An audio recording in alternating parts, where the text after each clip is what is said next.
आपको तो पूरा दुनिया यूट्यूब पे देख ही रहा है, देश विदेश हर जगह देख रहा है, लेकिन आज मैं पहली बार आपको स्टेज पे देख रही हूँ। गर्दा कलाकार, असली कलाकार अकेले मेहनत करते हैं, इसको कलाकारी कहते हैं। आजकल जो लोग कर रहे हैं वो कलाकारी नहीं है। बहुत साल के बाद कोई कलाकार करता है जो सच में मेहनत कर रहा है। रियली सीधा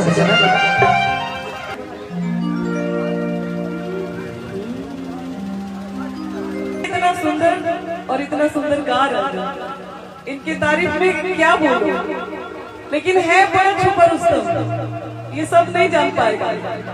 ऐसे लहरा के तू रूबरू आ गई, हो ऐसे लहरा के तू रूबरू आ गई, धड़कने बेतासा धड़कने लगी, तीर ऐसा लगा दर्द ऐसा जगा, तीर ऐसा लगा दर्द ऐसा जगा, छोड़ दिल पे जो खाई मजा गया।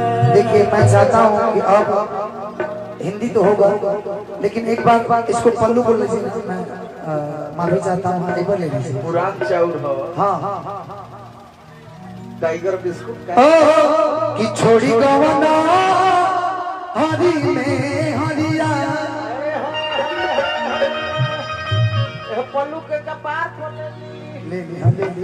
आप लोग आ जाइए, कहाँ आप लोग बैठ जाइए। चलो तन्नू जी। कि छोड़ी गवना हरी में हरिया, छोड़ी गवना हरी में हरिया, पिया भला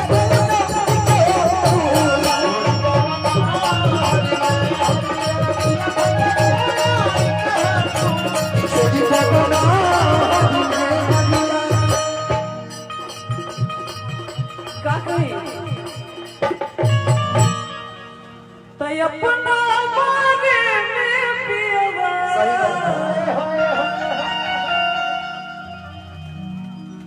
तय अपना बारे में पियवा, अभी कुछ ना बतावे हो।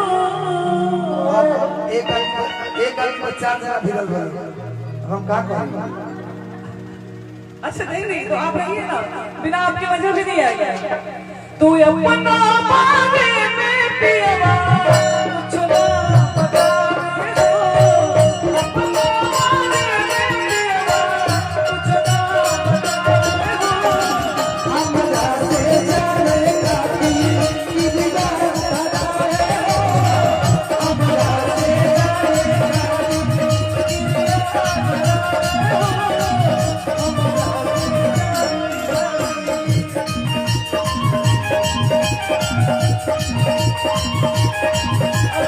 आप क्या बोलेंगे?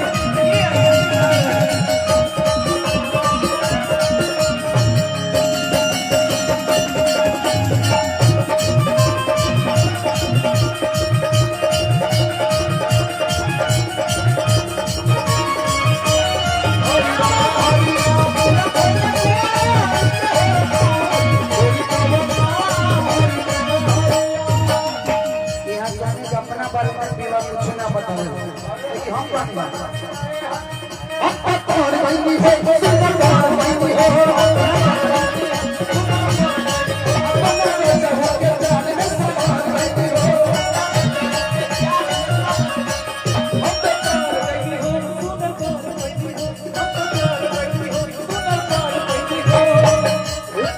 अपना पिया के प्यार में सवार बंदी हो।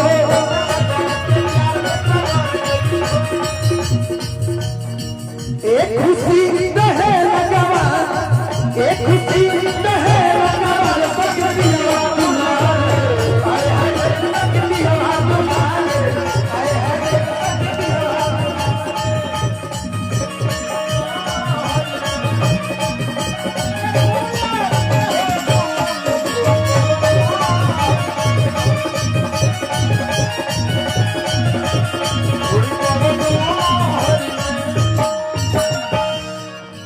चल रहा है।